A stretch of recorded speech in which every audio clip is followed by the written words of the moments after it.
Watching them escaping and thinking that maybe one of them can be my cousins. Really? Yeah. It's a sad story what happened there. It's super sad. I was looking into it, and I heard, I don't know By the if way, I it's was true or not. studying. Yeah, sometimes I just hit record because we you never know, we get some good snippets Okay. like before, uh but yeah, I heard online and other podcasters talking about it. I'm not sure if it's true or not, but I heard North Korea is basically like it's owned by China, and they use China uses North Korea as like a sort of testing grounds for society, and they test the limits of control over people in North Korea, and I believe it because it's like who would just do that, you know? Yeah. Yeah. Um, Yeah. I mean, based yeah. on the people who escaped their testimonials, it seems like it's their own kingdom. There's definitely Mhm. something separate Mhm. going on there, but they do get support from China for sure for them Yeah. to even survive at this point. Yeah.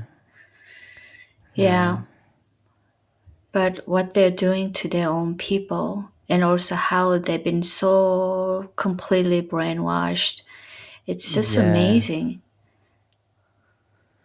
It's like they have to see from birth, and they see the leader, the dictator, as a sort of god. And they even they took like stories from the Bible or something, I heard, and just replaced everything from Jesus with him. So the very first one is Kim Il Sung, Kim Jong Yeah. Il, Kim Jong Un. Just three Mhm. men, three generation. Kim Il Sung is the one that who started it, grandfather. Mm. And yeah, they literally create stories of like a miracle stories, like Yeah, yeah. rice, making rice out of sand or things like that, and people believe Yeah. it. People will believe anything if they're ignorant enough, Yes. you know. It's like I made this story up. If you were to take one of those those clapping lights, or even like Alexa or like Siri on your phone, if you were to just like have a time travel machine and go back like thousands of years or whatever and showed them this technology, they would think you're something mysterious. Even now, have you seen it? I don't know which show that was. They put this old dialogue phone front of millennials. Those old phone, and they Mm. put this phone in front of the millennials and for them to figure out, and they were just looking at it like, "What is this?" And they were just oh, and one of the smart one figured it out and said, "Oh, it's a phone. Oh yeah, it's a phone. And how do you use it? uh, And you're supposed to do yeah. this. I don't know. Do you know that? Oh, the old Or old phone." phones. But they will keep pressing the numbers.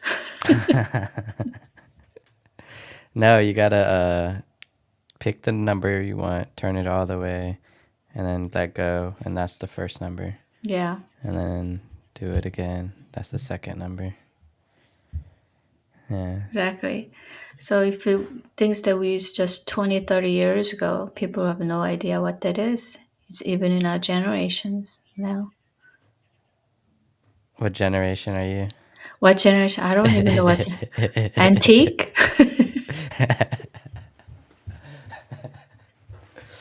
I don't know, fossil. Antiquity. Antiquity. I think it's way past everything. And you are like what, Z or millennial? Oh no, no. I'm millennial, yeah. You're millennial. I'm Okay. 30. Okay. So you're probably just the one above me. I Way think it's above you. no, because it's like boomer, then it's like Gen boomer, Gen oh, who's that? What was my brother? Who's uh I forget the generations, but I know boomer is like the 50s, 60s, and then there's one right after that. I forget. That's what my mom is. Um, but anyways, Banya, is that how you pronounce your name? Yes, it's like Tanya, but with a B. Ah, It's Banya. Banya, Banya Lim. Yeah. Um, yeah, tell the world what you do, how you got into it, and why, what led you to doing what you do now. Well, my mom's side, okay, yeah, we have a lot of healers within our family.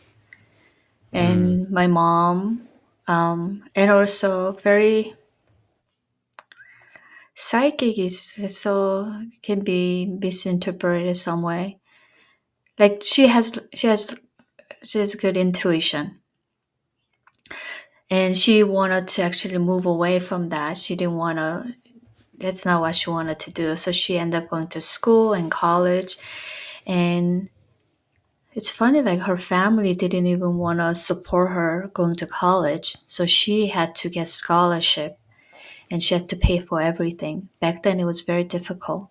And back in Korea, actually many women didn't go to college or even get education. Anyway, so I give her a mm, lot of credit for really did that for trying, yeah. herself. Um, Mm-hmm. and then the healing and acupuncture came later.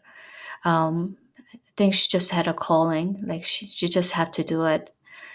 And I remember as a little living in Korea, she was a teacher, um, and after she come back from school, she had to take care of people because people came to our house like lining up front of a house to get healing from her. Um, and I helped her out, and also even for me doing acupuncture for the first time was when I was around 7 years old, and I did it on her because she couldn't do it on herself. So she told me to do this, and I have this pain and things like that, and I knew exactly what to do.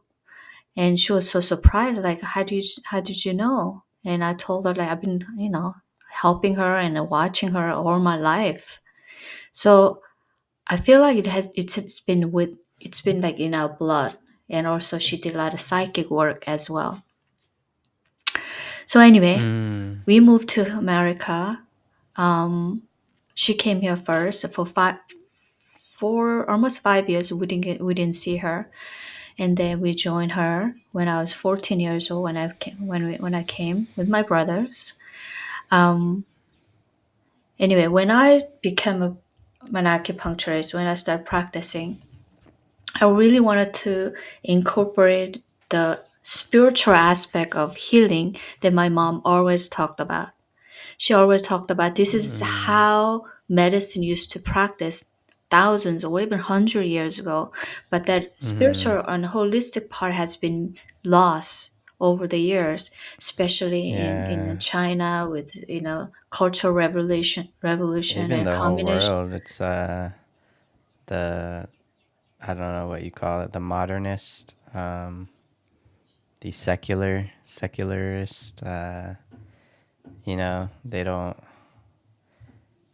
they don't believe in spirituality. The Yeah. human being as a mind, body, spirit, the spirit part has been lost many places in many Mm-hmm. traditions. And when I started practicing, I decided to call my acupuncture spiritual acupuncture. So if you go to my website, I have a service section as a spiritual acupuncture. Mm. And part of it is that I wanted to see. I don't have to try to let people see because I think people are already realizing it and people are already know this, that we are Mm-hmm. mind, body, and spirit, not just the physical part. And when we do the healing, when we treat some in people, we have to think about that and we have to treat all those three aspects. And Yeah. traditional acupuncture classical book talks about it.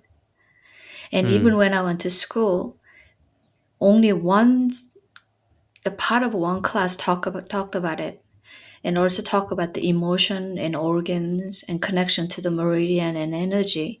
And when I asked the teacher, like, can you talk to me more about it? How does that operate and how does that manifest on a physical level? But no one could really answer for me, give me a clear answer. So when I start practicing Mm. acupuncture, I actually share this with my clients as um team, like we are doing this together. I'm not the only one who's doing this, we are doing this together. So there is a connection Uh, between the emotion and the body in meridian and energy. And what do you think about that? And it's amazing how people what the people give me answers for. Like one good example, like the back. I don't know if have you ever mm-hmm. seen this acupuncture meridian photos with all these It looks lines. like, yeah, it looks Yeah. like a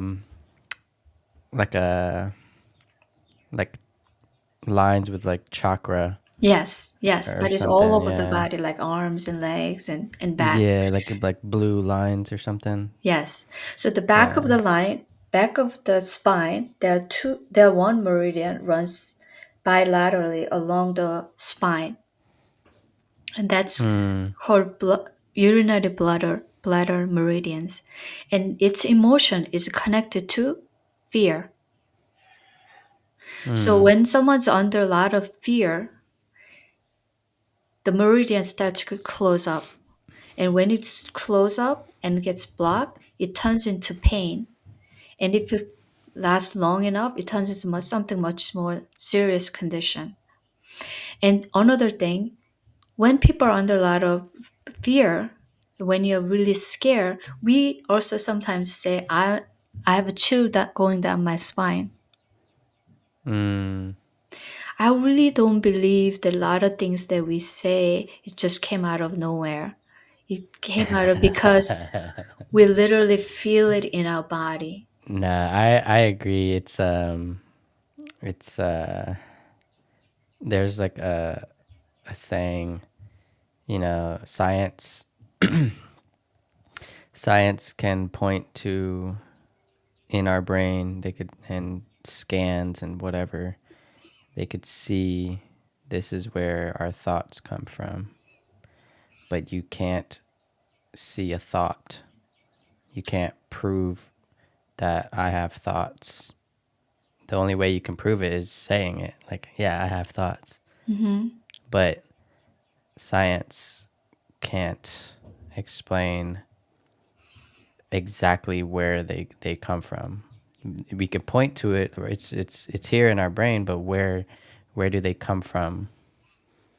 it's I think science is starting to prove that. Maybe it's some aspect, but not yeah, fully. But I think starting to yeah, at least the like connection between. quantum, Hmm. the quantum stuff. Yeah. At least connection between our thought and the body and emotion and the body. When we think and when we have an emotion, our body responds right away. Yeah. And some things, sometimes our body Yeah. sometimes even respond before even we can process things. Mm. Yeah, I always say the difference between a child and an adult is the ability to control and regulate our emotions. Hmm. If you can't, if you're in a reactory state, um, it means you don't have control over your emotions, which is kind of conflicting because I've had discussions where people say, family members, friends say, that's how I release my emotions. I don't want to hold it in. But then it's like, so if somebody, like for example, road rage, if somebody cuts you off, and Hmm. are you gonna like beep your horn and bump into them more, or get out your car and start stomping around and screaming because that's how you release your energy? Hmm. Or are you gonna regulate it in a healthier way? I think releasing is important, but another science stuff, they found out that all living beings, but specifically human, we hold energy as whatever the emotion that happened as Mm-hmm. energy, we only hold it for about 90 seconds. Not about exactly 90 seconds. And Mm. then we can it could just move through us as long as we don't hold it Yeah, with thoughts and believing that yeah. thoughts Focus, and yeah. giving that thought energy to it. Mm-hmm. It's like, when you look at the nature, like two animals fight like almost to kill each other, and Yeah. then after some few minutes they just walk away like peacefully. only Yeah, have you only seen only humans, even after the fight, I kill you, all right, I see you tomorrow. We hold grudges, we I hold on don't to it, and we end up holding on to into inside the body. I don't like to do that. Yeah. Yeah. I think it's you're doing yourself a disservice. You're making yourself go insane by holding on to these emotions. You got to find a healthier way to release it. Um, so how does acupuncture actually work? It's like we talked about the meridians in the body, the energy that we're connected with, but how does it like really work? So acupuncture, that's the one part about energy holding, and that's the part of a chi master Okay. system that I'm working on. Um, Acupuncture. So having that emotion and having that repeatedly having that negative emotion, it blocks the channels or the meridians within the body. And what Mm-hmm. acupuncture does, and we check your pulse to see where the blockages are, and we go to those specific area to open them up. And I'm describing it in a very simple Mm. way. And finding those points where there are blocks, that's an art. Figuring out which points to work on, because there are 365 points within the body. Not all 365 points are blocked, otherwise you'll be dead. Yeah. Mm. So finding that point, combining which points to work on, that's the art that we're So when working you on. when you poke it, it's like a needle, right? Like a. It basically unblocking the channel with that needle, Mm. because it requires some form of a stimulation on that area to unblock it. Mm-hmm. Sometimes pressure work. This is why acupressure can work if if it is a correct exact spot. Sometimes also even movement works. This is why Qigong, Tai Chi, all the martial arts have been developed. They are originally been developed to open up the meridians, actually. Mm. So when you move arm this way, when you're doing, I don't know if you've Oh, ever like seen this. Tai Yeah. Chi on Qigong, all these things that Yeah. kind of open up different meridians within the body. Ah. Yeah. I like that type of stuff. So these are the areas that are informations that I incorporate into the Chi Master system that I am working on, Mm-hmm. guiding people to have awareness, guiding people to open up and unblocking the energy channels within the body through somatic work, body awareness work, and meditation. Mm. And oftentimes people say that it feels like getting acupuncture without needles because we work on through the screen sometimes. Really? Hmm. Just like conversational, It's conversational and it's meditative mostly. meditative. Yeah. Yeah. So I've been quite successful just doing acupuncture for a while. Like in And person. yes, and I told you that I talked about this with my clients. Okay, you've been having issues on the side of your body, and these meridians are connected to liver and gallbladder. Liver and gallbladder's meridian, and it has a relationship to anger. Mm. And this is another physical sensation that we are experiencing when you are really, really angry. Your side of the body get to start to close up. This is why we sometimes put our hands on the side. And this is a universal gesture too. Like any country you go, if Right, someone come right. at you like this, they're not usually happy with you. And just by talking about this with my clients over the years, they are the one who Mm-hmm. tell me that this actually started when I started having fights with my wife. I remember the Mm. exact date. Or if the back pain occurs, I remember I was very scared about how I can pay my mortgage, whatever that might be. Mm. Mm. And this has helped me to guide myself and my clients to get to the source of the issue. And that's the mind part. And as far as the spiritual part, is we work through it with meditation. What about like addiction? Can you help with that? Addiction is definitely tricky and hard. Um, but addiction has there's always a backstory behind it, and usually it's not just one person.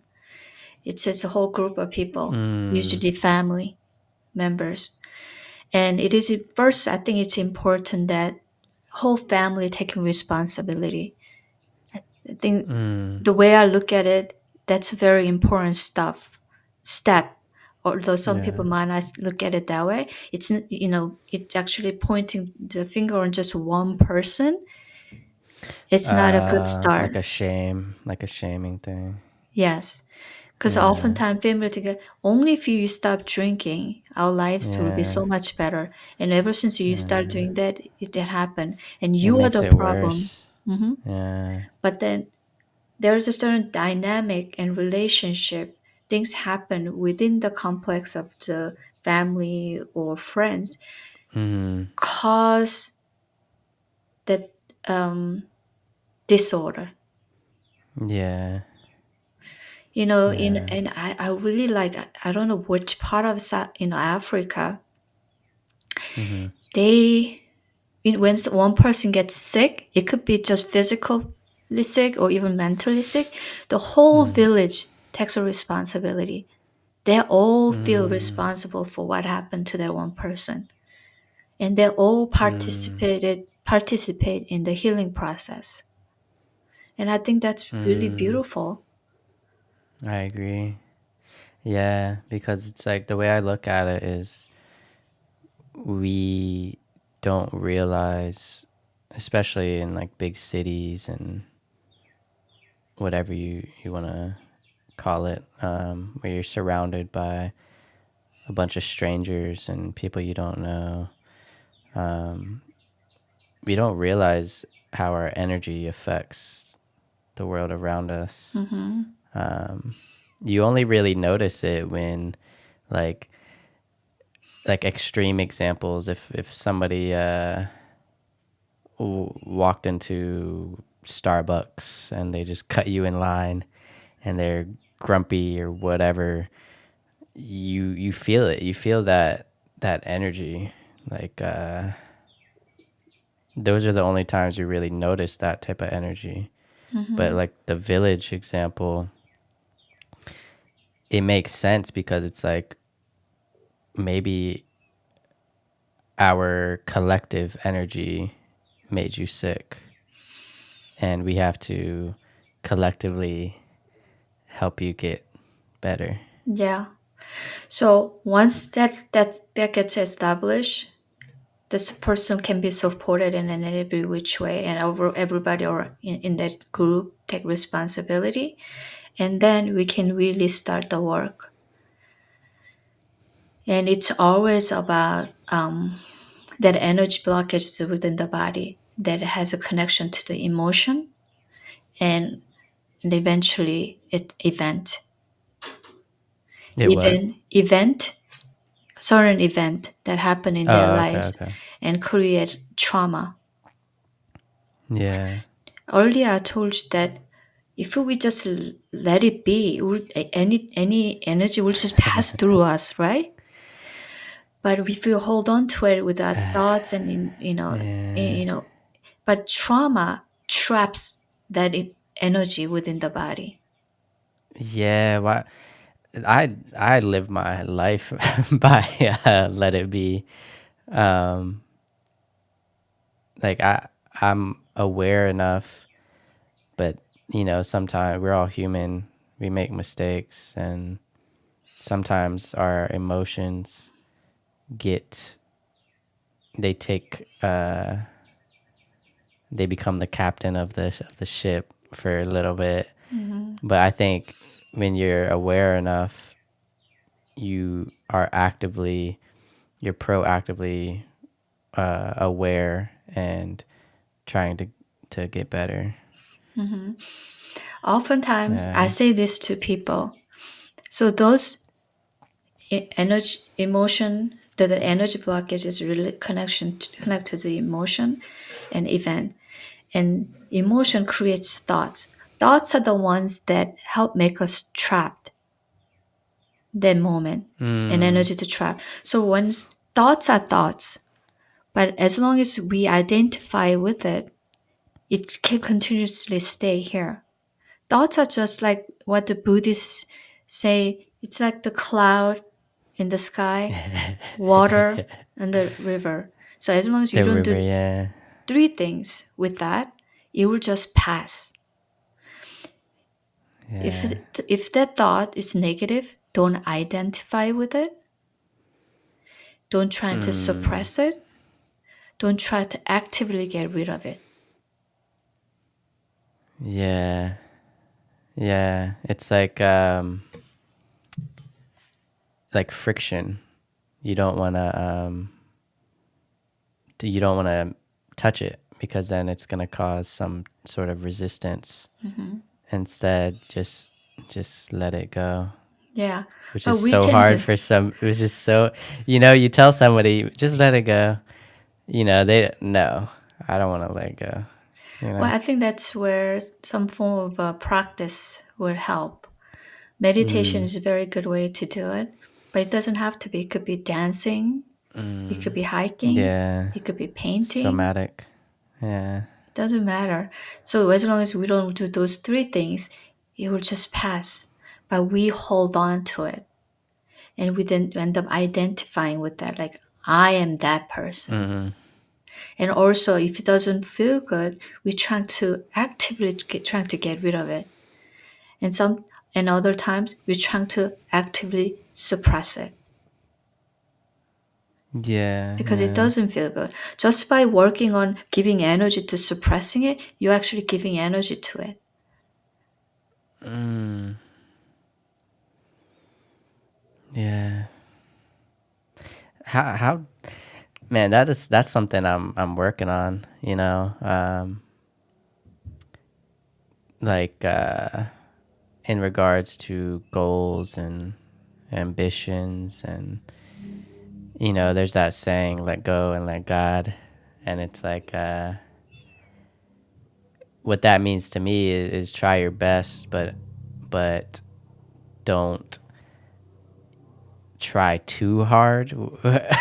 It's like a balance, I guess. Like you want to work on something, but you don't want to go crazy working on something. Yeah.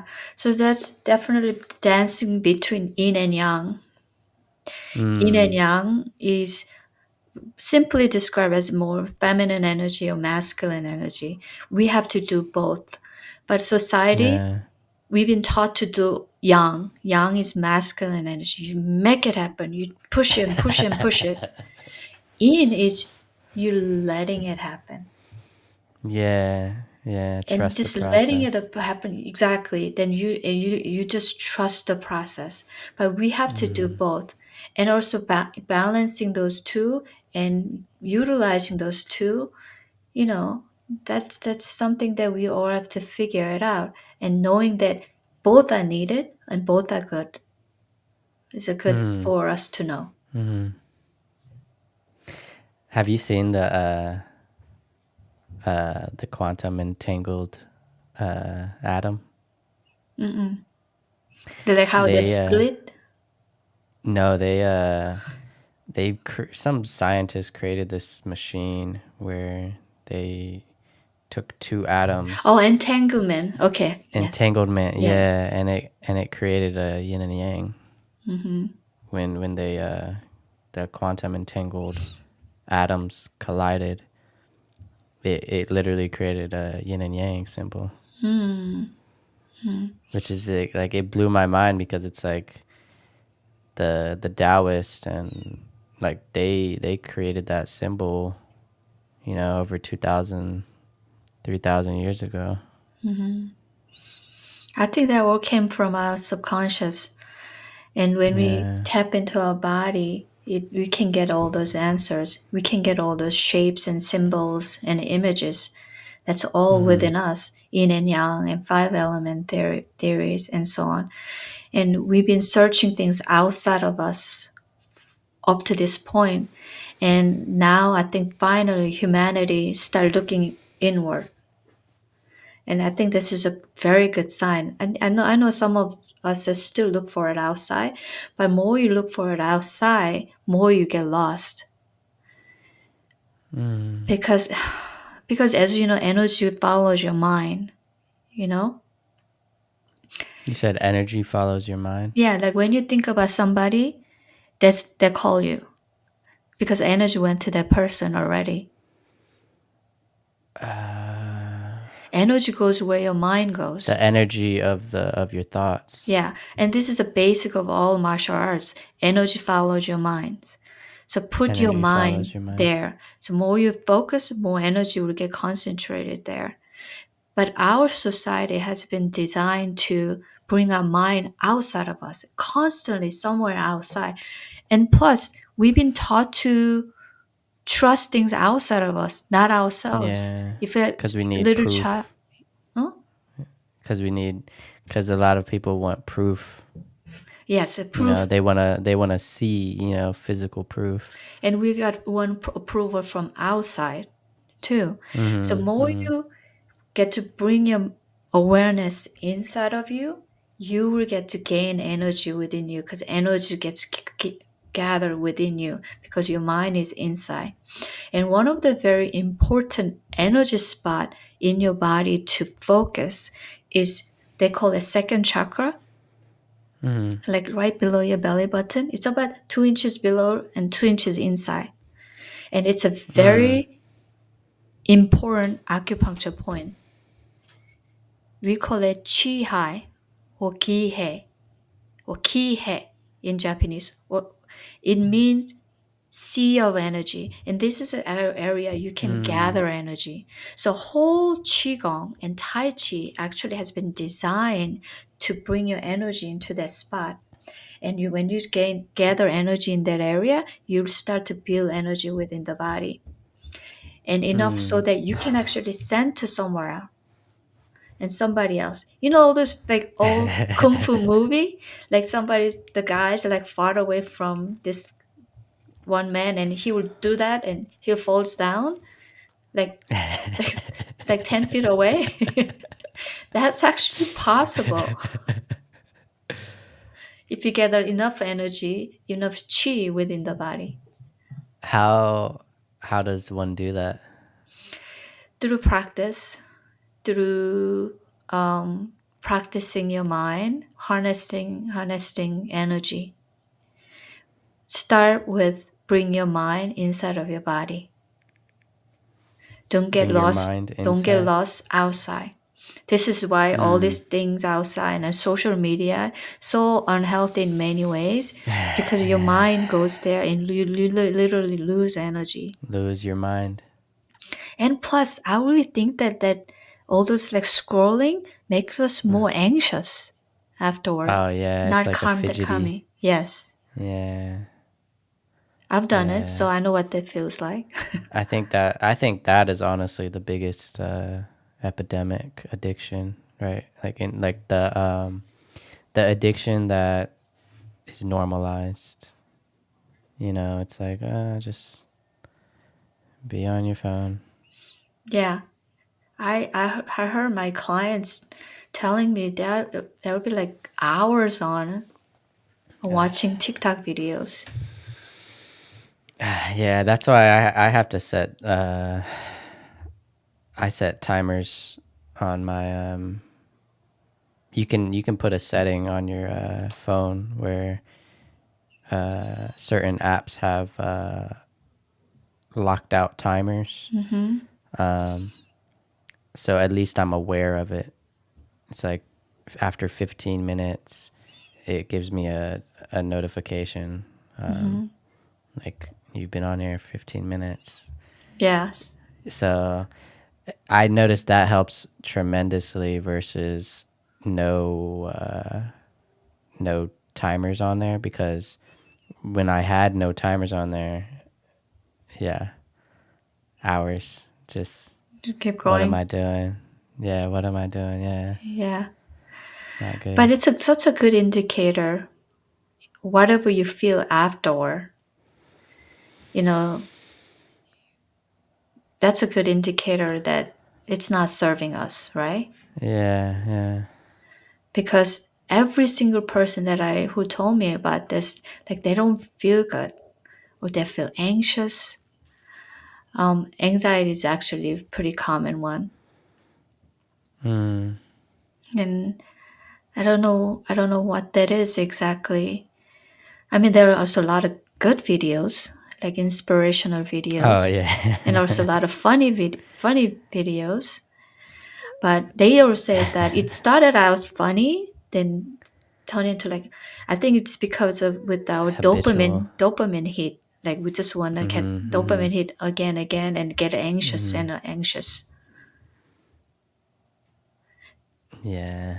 because we're trying to get that dopamine hit from something outside of us. That's something naturally we Mm. can create within us. And having time with ourselves, just Yeah. slowing down, it would be a very good practice to start building that and start feeling that within us. Can you tell me about your personal healing journey? Well, when I was in college and especially in grad school, I had depression, Mm. and I had a IBE, and I had a lot of gastrointestinal issues. At one Mhm. point, like whatever I eat, my body wouldn't absorb. So I literally let it. It's like Uh. I didn't have any nutrition within my body. I looked pale. I was weak. Didn't have energy. And I don't even know how I survived it during that time. And Mm. I decided to do something about it because many doctors told me I should be on medication. Mm. And me coming from, natural healing, my mom being an acupuncturist and herbalist, like I want to do this for myself, to figure Yeah. this on my own. So I did two things: meditating every day. Second, movement. I did my family is involved with the martial arts. We had martial arts school in Manhattan, New York. Oh. Me and my brothers.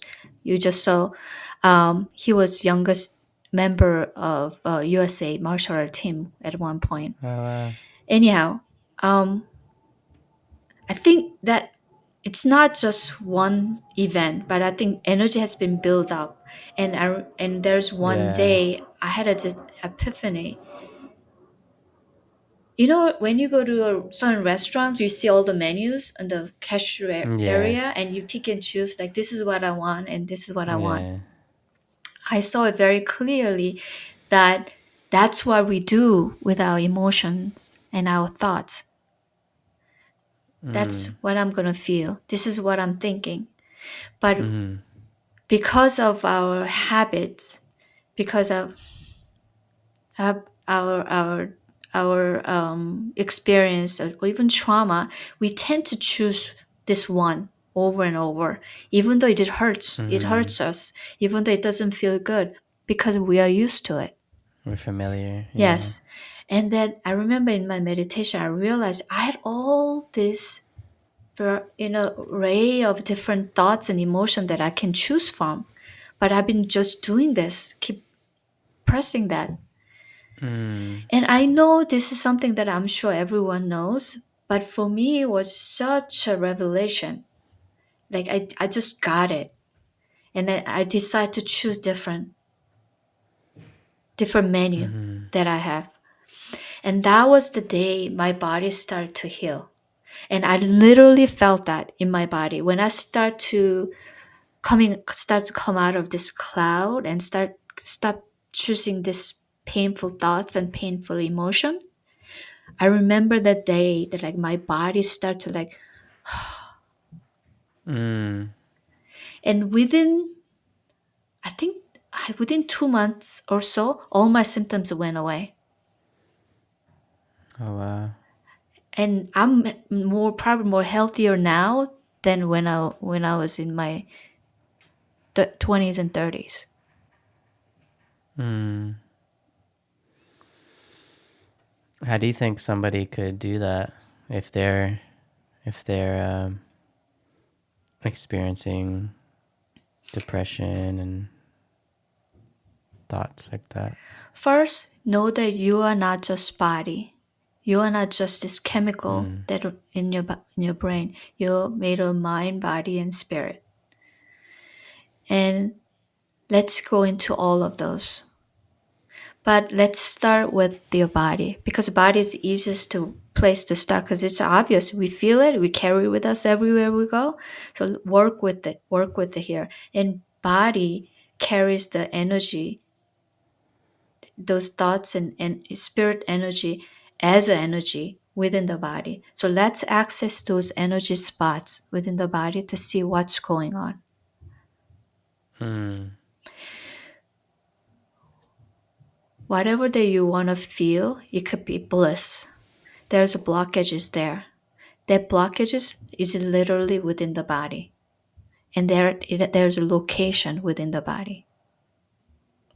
If whatever you feel that's negative relating to yourself, let's say, I'm not good enough, let's say, and when you, or as soon as you said that, there's a certain sensation that is within the body. I'm not good Mm. enough. And there's literally location within the body. It has its own zip code. Mm. And you go in there and look at it. Like an investigator. Mm. And you will see the story behind all of those. And Mm. also, more interesting than anything is there's energy opposite of that exists within the body, which is I am good. I am Mm-hmm. powerful. Mm. And the moment you say it, you will feel that in your body too. I am powerful. There's a location, usually one of the chakra areas, but sometimes not. I am powerful. And let those two parts communicate within you. And you just give Mm. it a space.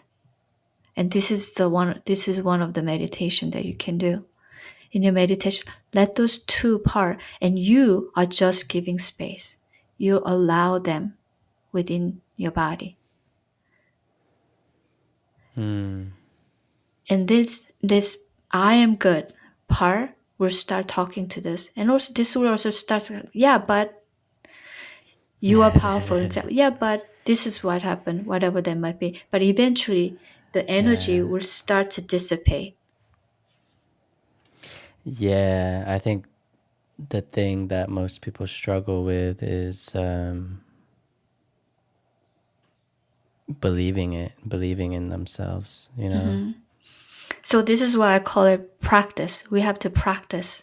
We have to practice to quiet our mind. We have to practice to just sit with ourselves. Oftentimes, people ask me, like, tell me that I cannot meditate, Banya. Like, I have monkey mind. Like, I have so many things to deal with, and I don't even have a time.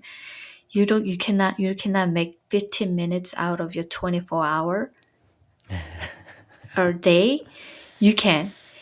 And you just Yeah. start with just sit with yourself. You don't even have to do this. You don't have to do om. You don't have to do nothing. You just sit in your Mm. comfortable sofa and be with yourself. You can be with someone you care about. You can be with someone who's hurting in your life.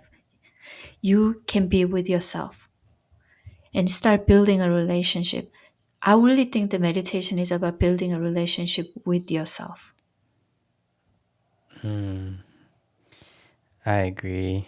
Um, I tell people I'm addicted to meditating. So you are there already. Until that point, we need a little bit of discipline.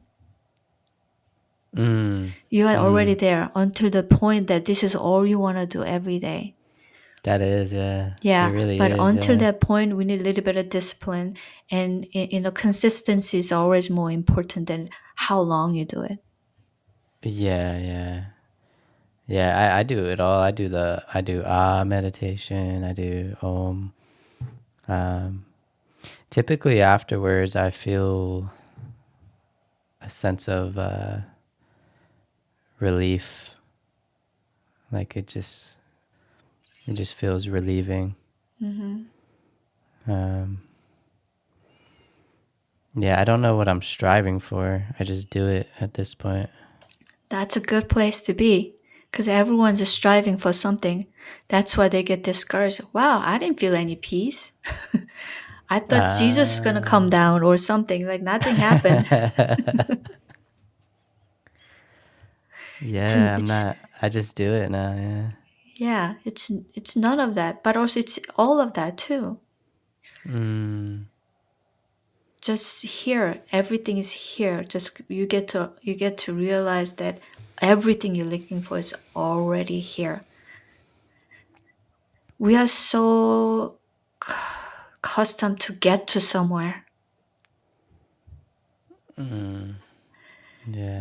are accustomed to have a dopamine hit. We are so accustomed to have release. We're so accustomed to have some kind of hit, but Mm. it's everything we're looking for is here, and that's the moment you will start to feel it's all here. It Mm. always been here. Yeah. You just feel okay. Like I'm okay. I'm good. Hmm. Yeah. Good. I can see that Another you're already thing. there. You did enough You can discipline to see. be there, and sometimes it takes time to get there, and that's the most difficult time because we start judging Mm. ourselves, thinking that this was a bad time I wasn't being a good meditator, all kinds of those things, or Mm. boring, feel bored. But you need some little bit of discipline to get to the point like that's all you want to do every day. Yeah, if I could, I'd be living in a mountain somewhere, just staring at the clouds. I've done that. It was boring. um, so what is the or is there a goal with all of the work that you're doing? So, like I say, I created Chi Mastery System. It's a energy coaching program with somatic work and meditation.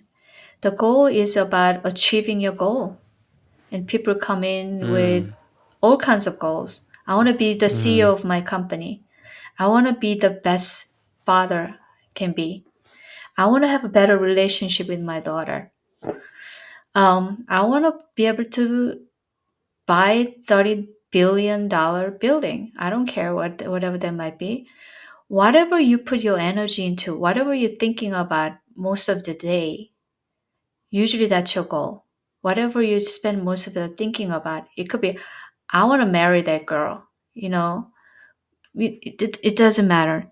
But interesting about the goal is that oftentimes what you think the goal is, actually your real goal is behind it. And really looking at this is also a very good practice. What do you want? 30 billion dollar building. What you really want is a safety. Mm. And Yeah. when you want that, you want to be a CEO of a company. What you really want is recognition, feeling Mm. sense of uh uh yeah, feel want the recognition and all kinds of things. Mm-hmm. And being able to see that is the key. Once you see that, there's a when you get to phrase what that is, there's a feeling that comes with it. Okay, so I'll give you my goals, and you tell me what you think is the feeling behind the goal. So right now I have two goals, and the the main one is my podcast reaching a million subscribers on YouTube.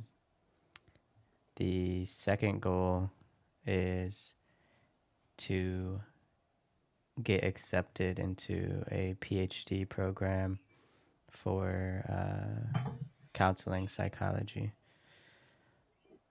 Tell me what you think about those goals. Okay. Are those two goals related in some way? Yeah, actually, yeah, they Okay. are. Okay. To me, I feel like if I can get a PhD, it will help me,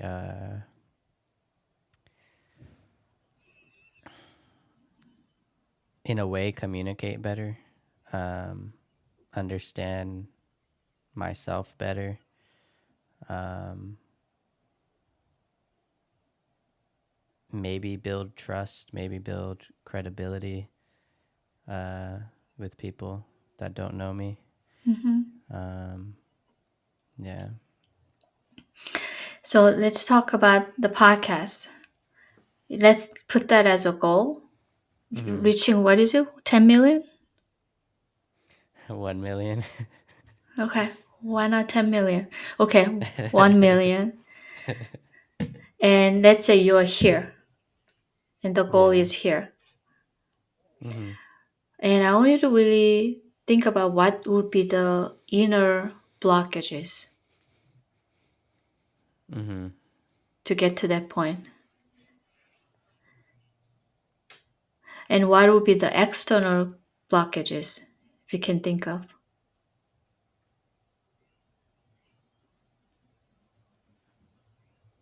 Hmm.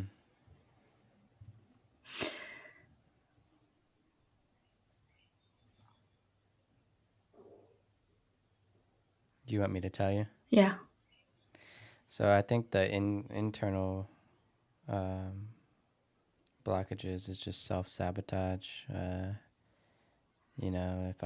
If I just decide to give up, which I made a commitment that I won't ever give up. Um, but in other ways, self sabotage, just not showing up as the best version of myself, Mm-hmm. making mistakes, intentionally or unintentionally. Um, and then the external one is just the factors that are outside of my control. Would I Algorithm post? or Huh? all those Yeah, just things. you Okay. post a video, it could get one view or it could get 100 or 1,000, or you Mm-hmm. never really know. Yeah. Mm-hmm. Let's talk about sabotaging yourself. When you say you're sabotaging yourself, what does that make you feel? Like Stuck. feeling stuck. Yeah. Feeling stuck. As soon as you say Mm. feeling stuck, does it have a Mm. location within the body? Like feel stuck. uh, When you say yeah. feel, then you feel it in Yeah. the It's, body it's like, somewhere. Does it have a location or yeah, it's somewhere in my back. on your back? Okay. Yeah. So you probably have little knots there. Sometimes you might have to move a little bit like that. That happens. That's feeling stuck and the knots, whatever feel in your back. I mean, what do you feel that as? Is it like a tightness or is it soreness, It's like actual pain? no, it's like it's very hard to describe. It's like imagine an itch that you can't reach. Okay, it's like an annoying, annoying. Okay, that Like it's sensation, there. Yeah. that Yeah, yeah. sensation, does it feel old or new? It feels old. Okay, why would you say that? Like, what does that connect it to? And does it have an image? Does it have a story? Does it have a shape? Does it have a color? Mm. It just feels like white energy. Okay. Does Yeah. any image comes with that feeling stuck and just that annoying sensation there on the back? Mm. No image. It feels just like a white aura. Okay. And what does it say? Yeah. What is it saying? It's Why are saying you wasting your time? This is not the mm, way to go. What does it say? it says why are you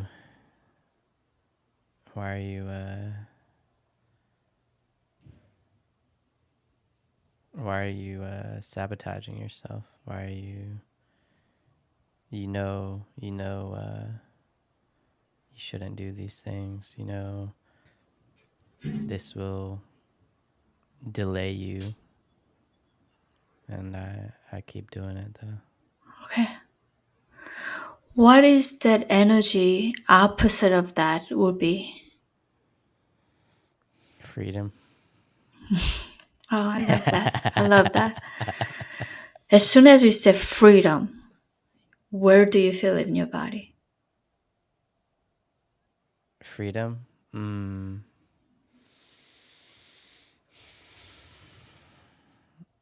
When I say that, I kind of feel it everywhere. I Hmm. feel maybe freedom. Mm, maybe my heart. Yeah. Yes, energy is like we relate to it. So as soon as you said that, I felt in here as well. Mm, And I want you to give those two area in your body, give a space. and let the heart connect with the back side.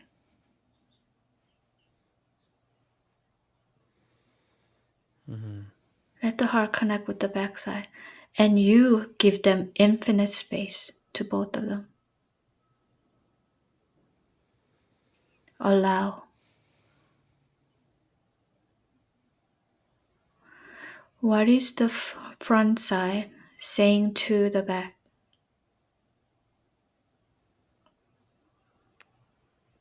First thing that came to my mind is I got you. Okay? Is the back receiving that? Mm. He said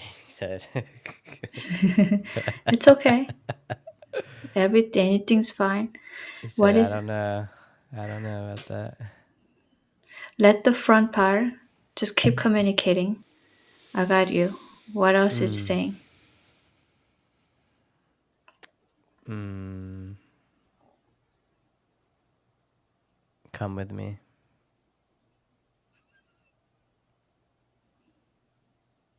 Come with me. I got you. Come with me. With Mm. that, let those two parts just energetically commingle. Mm.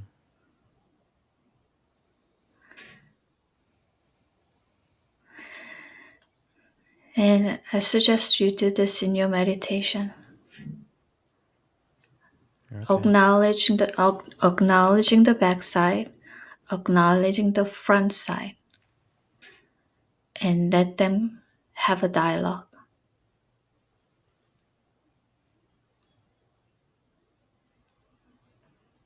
Okay.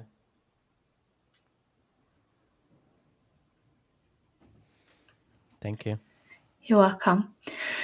So you're asking me what is behind the 1 million? Oh yeah, yeah, yeah. Yeah, it's it's what you want to feel is freedom. There's unconscious part of you feel like you're gonna lose your freedom. You lose your Mm. freedom to do whatever you want to do. If you have a spur of the moment, you can go on vacation or you can do things. You're gonna be so trapped in the work that you do. You're gonna have so much responsibility. It's oftentimes connected to our relationship, the rel- or the relationship that you observe your parents have with the work and money. We Mm. oftentimes adopt our parents' um, their relationship with money and work. Mm. This is what it's gonna be equated to like no time for myself, just breaking my back to work Yeah. 24/7 and all of those. There's this unconscious, I wouldn't even say fear, but worry that I'm gonna lose my time to just do things for myself. I'm gonna lose my time to just meditate or go out, hang out with the Uh, friends and relax. yeah. This already shows me that you actually are a hard worker. You tend to judge yourself or Mm. you tend to be a harsh critic for yourself, which Yeah. none of them are true. It's the belief that you have it on yourself. Mm. Yeah. But I see your that. body is already telling you that you're already free. You're already a free Mm. soul.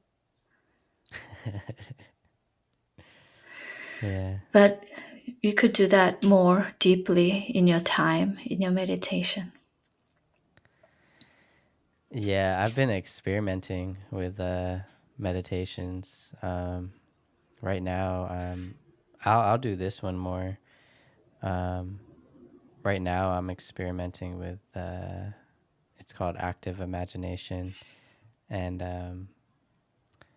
it was a meditation created by Carl Jung, which is one of my biggest inspirations for psychology. Mm. Um, he was like the person that coined uh, synchronicities. Have you heard of that?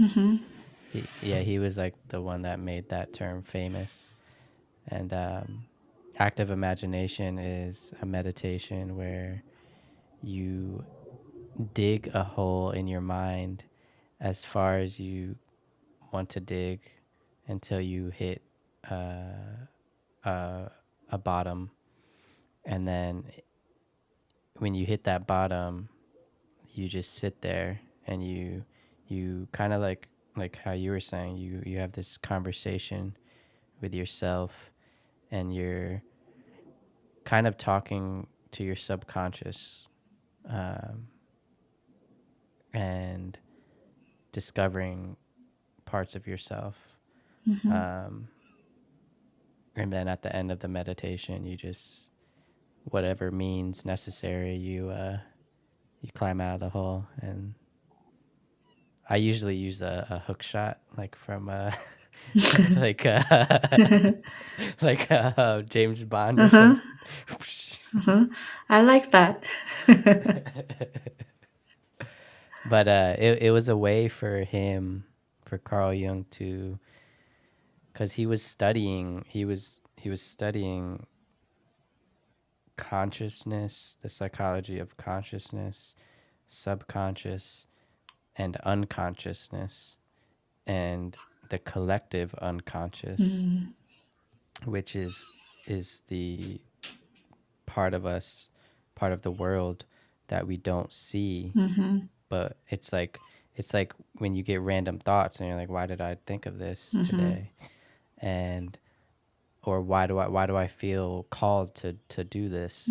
Um, that's part of the collective unconscious, that you're not aware of it, but you receive things. Um, so yeah, I love all that type of stuff. uh, yeah, Yeah, earlier I told you, you asked me about the addiction. And I yeah. told you that the group have to do this together. There's a collective Mm. unconsciousness going on that we are not aware of, that Mhm. feeding Mhm. one another to create this addiction in a person, or so, Mm. some oftentimes a group of people together. And we Mhm. collectively acknowledging that and working together is the key. And I think very first step is taking responsibility. That all of them Yeah. taking responsibility together, and taking responsibility to the first step in everything, right? Mm. Oftentimes, Yeah. you can stay as a victim. Yeah. I feel like when you don't take responsibility, you lose control, and that's not a good feeling. Hmm. And taking Yeah. responsibility for everything that has happened, Mhm. literally everything. And sometimes some clients ask me, like, I had a big car accident. You think that I should take responsibility for that?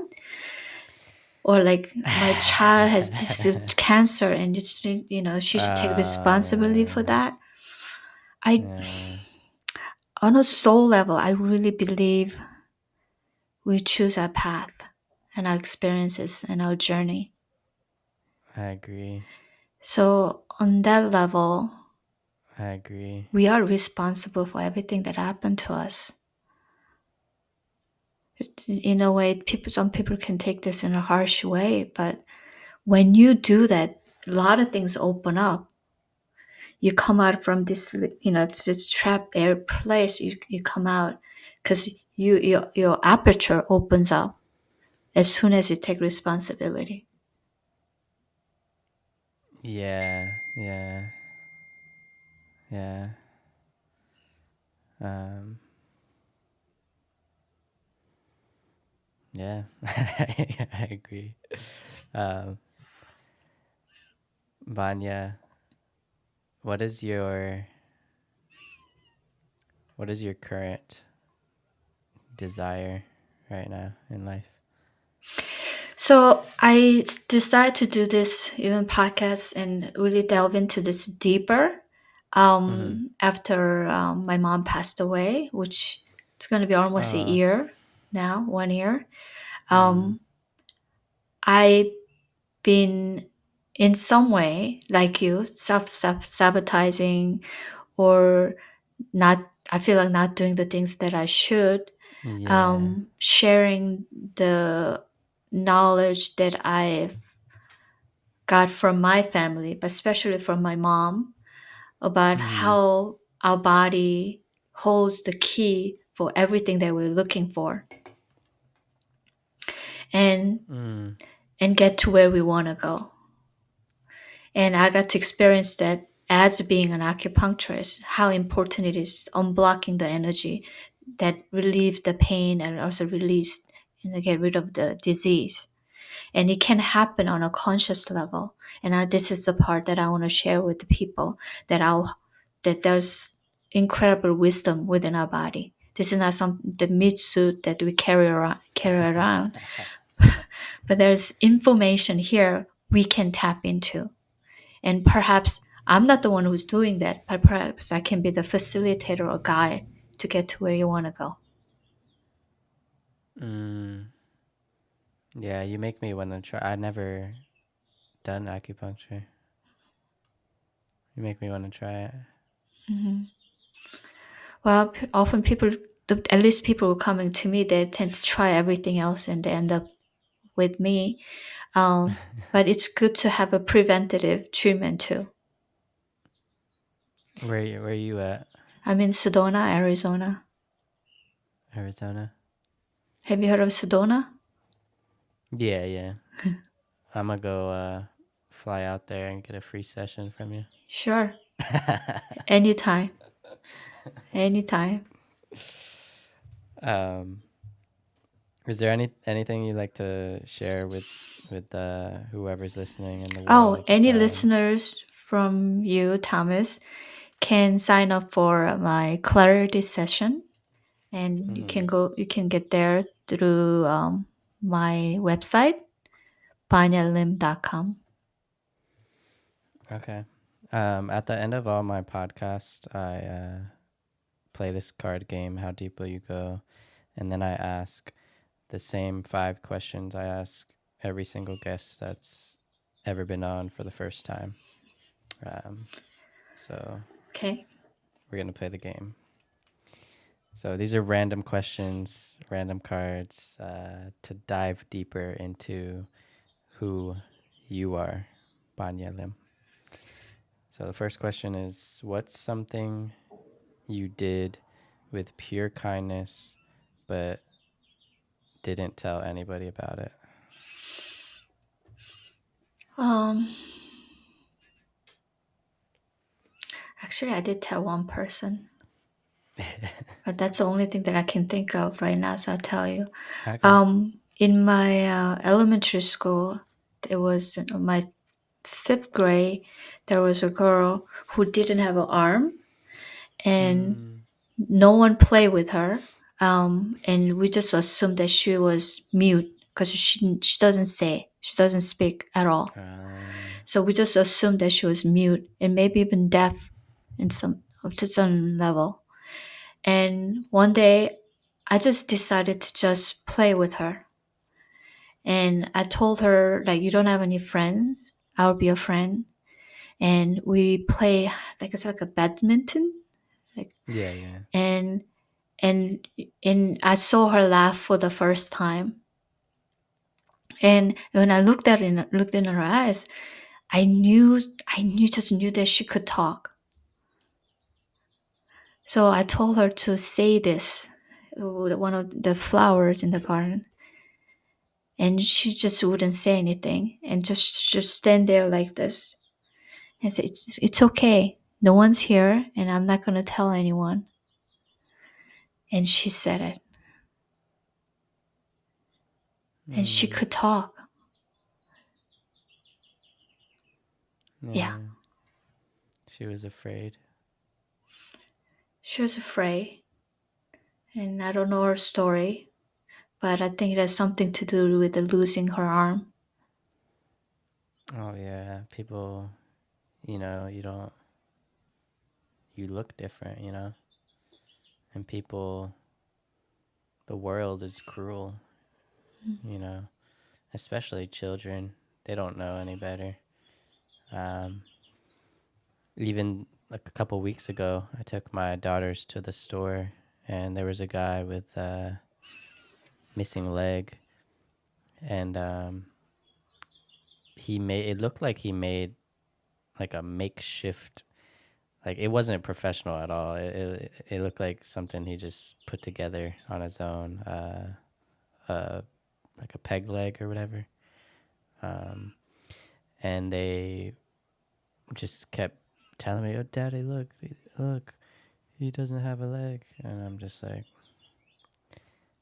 I just said, okay, some people have accidents, some, some, okay, Yeah.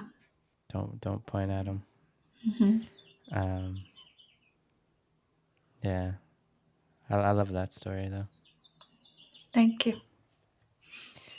Um, when is a time you felt the most secondhand embarrassed? Secondhand I guess, embarrassed. yeah, I guess embarrassed for somebody maybe. Okay. Okay. God, that's so many. Um, my parents kind of disappeared when I was young, and Mm, I had to take care of my two younger brothers. And yeah, that was hard. And eventually going to cousin's house, feeling like you know, you know, at the problem, or they don't. I feel like they didn't want us. They didn't want to take care of us, but they had to. It's a mm, burden. I felt like a burden to yeah, them. yeah, yeah. That's one. Second would be when I moved to America. In Korea, I was a pretty good student. Yeah, I was pretty excel at most of the subjects, and usually I would go in at least top three as far as my Mm, test scores and things like that. Then when I mm, came here, I didn't know a word of English, and mm, I couldn't do the study. I couldn't understand. I couldn't understand the teacher, and also at the same time, people were treating me like a special student. yeah, Like yeah. I felt. I used the word dumb. I felt so dumb, Mm, and that was new experience for me because I was all considered kind of smart. Then came here, I uh, felt I was treated it's, like a not very it's humbling. yes, Yeah, but also that yeah. since the fact that I talk about this more so these days, I think it has probably impacted me quite a bit more than Mm, I realize. like your character and personality and Mm-hmm. Mm-hmm. stuff. Yeah. Hmm. Yeah, it's funny how when we look back and reflect on our lives and see how events and other people have impacted us and who we become. Yeah, but they are just doing their own thing. But my experience is, Yeah, quite yeah. impactful. Hmm. Describe your worst heartbreak and what did it teach you? Um, Me doing this spiritual work and all that, I I didn't realize I became so arrogant. Like I thought Uh, I meditate, I teach people meditation, I guide people, I coach, like I'm the good. ego. And Yeah. I didn't know how arrogant I was. And Mm, one last relationship, even romantic relationship ended, that it really hit me hard. And I never thought that anything can, hurt me that much. I thought nothing can hurt me mm, anymore in my life. Like I've mm. transcended everything. but it wasn't true. Yeah, definitely it was a humbling experience. And I still have uh, work to do. I still have layers to go to. I still have to go yeah. through go into the pain that I had Mm-hmm, carried, and I mm-hmm. have to recognize them. It's not just other people, me. Yeah, yeah. I'm not sure if we ever really reach a point, you know. Mm, Like I don't even think, you know, like the I don't even think the Buddhist monks in the mountains ever reach a point, that's a you good know. way to look at it. It's always like if they reached a point, then they would just stop meditating, but they keep doing it. Mm. They keep staring at the clouds Yeah, so that and in many shaving ways their that was a head. good experience for me. Like, oh, this journey continues. Yeah, and I say this to so many people that I Mm. I don't recognize that I was doing it. We have to keep Uh, growing and keep learning. The moment you say like I'm good, that's a dangerous place to be, mm, whatever that might be.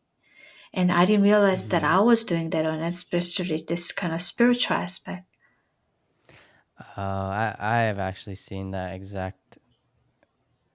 exactly what you're describing with some family members Mm. in regards to religion, uh, which I think is different than spirituality. I think spirituality and religion is they don't always align. But yeah, I understand. It can blind us, you know. We think we know everything. This is it. Mm-hmm. Um, until life hands us a way of learning through that. Yeah. I think it can be dangerous for everything. It could be even political stuff. You think, I'm good, I know everything. I know. But Oh yeah, religion or food, whatever that might be, when you just extend it outwards, yeah, mhm, yeah, keeping exactly, open-minded and continuously growing is the key. yeah. Banya, I have my final five questions. The first question is, what is your biggest regret? And if you don't have one, what is something you would regret uh, in the future? My biggest regret is I brought my mom here in my house to take care of her last year. Mm-hmm. I wish that I did that earlier. And because Um, that's what we do in our tradition, we don't leave our parents mm, in other place. And I did that for many years. And oh, all those really? years, I literally cry every night thinking about her. And yeah, I wish I did it earlier. Although other people and my brother are saying that you did the right thing, at least you did it, even though it was toward the end. But I wish I did it earlier, so she was, still cognitive, and be able to have a conversation with me. Did she have dementia? Or? Yeah, she did, but she always recognized me, no matter. And she has been my biggest teacher, my guru, um, partner, and fellow healer, and best Mm. friend. Yeah, it's difficult. Yeah, but she comes to my dream and letting me know a lot of things, and she still teaches me and pushing me to do this as well. I definitely became Mm. less lazy about sharing doing this after she passed away. What? Just Like speaking just about. yeah, speaking and sharing, doing the coaching. Yes. Mm, that's beautiful. I think we worry about other people way too much. I mean, you hear about that, right? But it is so true how Mm, people judge us. But they're too busy with their own lives. They don't have a lot of time to think about us. But we think that they are mm. thinking about us and judging us. We are not that special. I mean, we are special, but not in that way, not in that negative Where, way. yeah, I think people think way too hard about it, you know. It's Yeah. not like they're it's not like even if somebody did judge you, let's say, it's not like they're I mean, if they are, they're crazy, but it's not like they go back home and they just like this is they why are they doing this? You know, like Yes. they don't go back home and ruminate and dread upon the judgment that they gave to you. Um, and if they are, they're crazy. They're Hmm. psychotic. um, but yeah, we I don't know what it is. It's our human nature to make things. Uh, I like to say over dramatic. Like my family does that all the time. Like even if something like crazy happened to me, like let's say like I got into an accident or something, I don't over dramatize anything in my life. It's just, you know, even if I got into an accident, it's an accident. Hmm. I don't have to fist and foot and whatever about it. So Life yeah, goes on. yeah, But that's when that's the energy outside of versus inside of you. When your energy is outside and focus on outside, yeah, things can get chaotic hmm, and things get complicated as well. But when you come inside, it's peaceful, but also things become very simple. You still can have like 100 things to do in a day, but your mind is hmm, still very simple. That's when you're inside yeah, here. yeah. I always just make a conscious choice not to um, be over dramatic about my life. Mm. Even good things, bad things, accidents, chaos. You always been like that? No. No. I've always been uh, kind of stoic. I've been told, um, even by my family, they say like, "Oh, you love us, but we don't see it." You don't express or something? Yeah, yeah. It's like I'm not sure how do you want me to express my love? You know, Hmm. do you want me to get on my knees and say I love you guys? I think expression is also very good. Mm, Expressing your emotion, expressing how yeah. much you love them. Mm-hmm. When we are in a physical body, as long as we're in a physical body, I believe in past life and all that. But as long as we're in a physical three-dimensional world, expression is very important, I think. Mm-hmm. Me coming from culture that we don't express. Like my mom Really, never hugged me. Then my mom never really. said I love you. It was me who Uh, started creating the changes and trend in my family. And my brothers, they never hug. I'm the one who started hugging them. And in the beginning, I warned them, I'm gonna hug you. I'm coming now. And I remember when I first hugged my brother for the first time, he was just standing there like all rigid and uncomfortable. And like a said, tree. "Are you done now, Banya?" But eventually, they No, got used that's to the it. same. Yeah, same with my mom. She she was just always working and same thing. You know.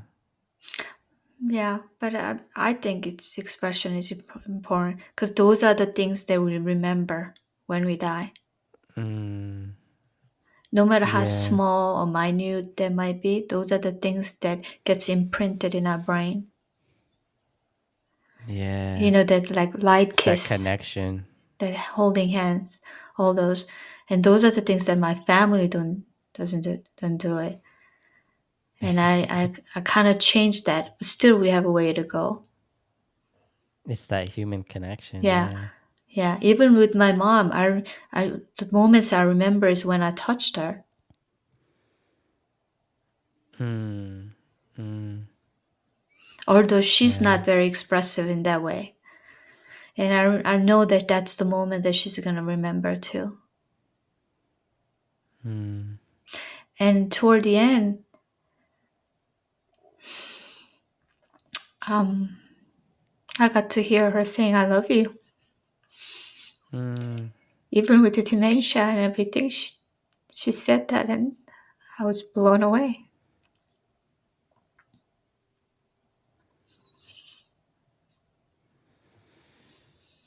That's all that matters.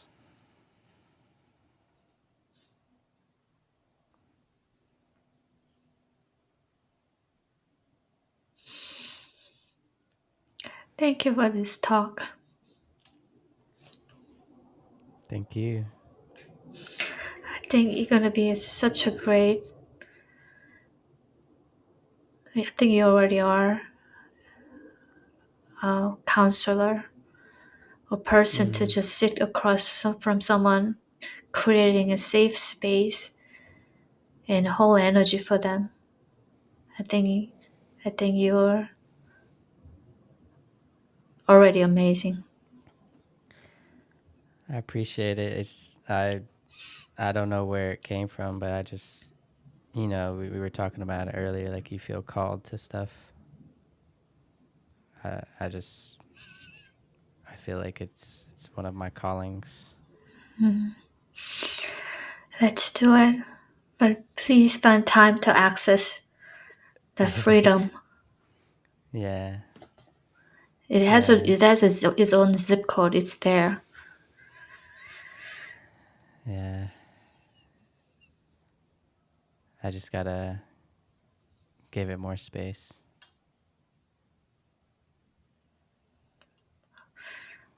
I will look forward to hearing a great work. um, I have a few more questions. I don't want to ask you this one because I already know the answer, but I can ask it anyways. Who has made the biggest impact in your life? My mom, Yeah. definitely. Yeah. What is one lesson that you had to learn the hard way?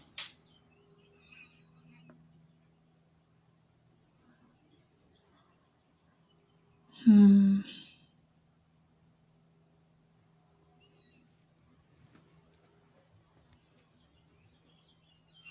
Following my heart, following your heart. You know, you heard that many times.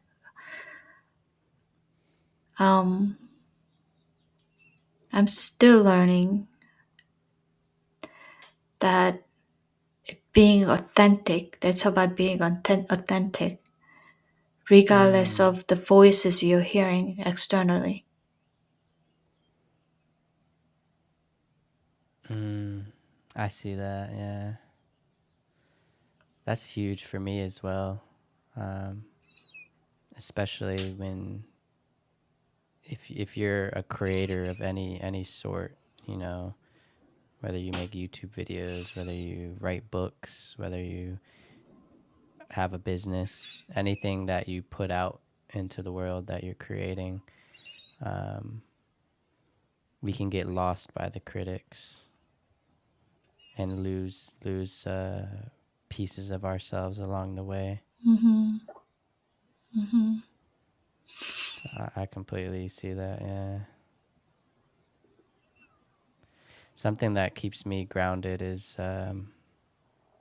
my mission statement for my podcast and my intentions. You know, I started this podcast with the mission to hopefully help people find more purpose in life, um, strive for your passions, and find a place of peace. So, purpose, passion, and peace. Um, and when I get lost, I always try to remind myself of that. Mm, beautiful. Yeah. And you're So doing that. I encourage people to have something like that in whatever you're doing. Have a something you can fall back on when you feel like you're losing sense of clarity or your identity or authenticity or whatever. Hmm. Yeah. Yeah. And we're learning that what it means to be authentic and following your heart. Because Mm. we've been following everything else in our lives. We have to kind of relearn and Yeah. tap into what it is, what that means. Yeah.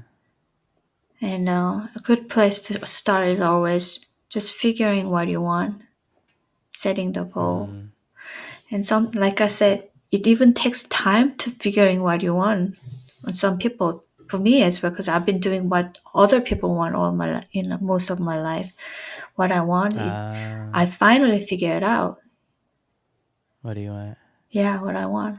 I'm in my What? 50s. I figured out in my 50s What do you want? sharing this. And the very thing that I'm doing right now, this is so good. This is so amazing, Thomas. Asking me Yeah. such a great questions and answering those. Yeah, Yeah. It's why I love it as well. It's not just a one way street. yeah. But thank you for holding the space for me Thank you for expressing yourself. in new age term. In new age community, they say holding the space. Let's hold space for you. I think you do it very naturally. You're gifted that way. I try. I try. Mm. I have two more questions for you. Okay. The next question is, what would you do in life if you had all the time and money you ever needed? There's no worries of time, no worries of money. What would you be doing? I would travel around the world, eat all the exotic food. And I have been dying to go to this Syria and Mm, it is street food. They have it there. And Turkey, um, Morocco, and Asia. you're a Yeah, foodie. I'm a foodie. Yeah, I always loved watching those. What's his What's his name? Anthony Bourdain. Anthony Bourdain. Yeah, Yeah, it's just yeah. like That's what I want to do. that's the life. You just travel and eat good food Hmm. and the culture and Hmm. yeah. And do this work time to time wherever, Oh yeah, because the yeah, yeah, Wi-Fi can be available everywhere. yeah, So yeah, at this time it might change, and how long that will go? Maybe 1 year. But right now, but more than anything, what I want, what I love is there's a moment in time that is I changes in people when kind of this blockages or obstacle within their body dissolves. mm. There's a moment of and they're free from all that, and they start to empowering themselves like, oh, I have the power, I'm the one, I can do this. there's a moment that happens in the eyes. I live for that moment. I think what you're describing, at least to me, it sounds like peace. Yes. It's just like this is it, you know. Yes.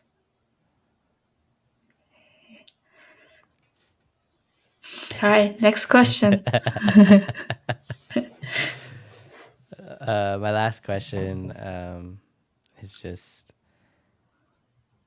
is there anything that you would like to share with somebody who's listening right now that you think would touch their soul?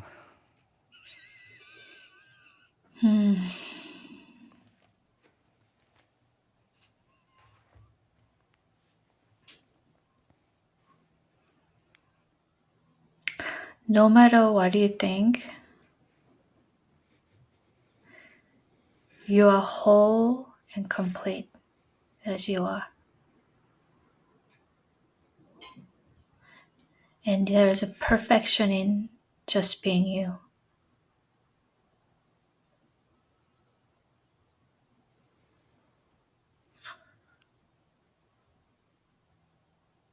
Thank you, Banya. Thank you, Thomas. It's a wrap.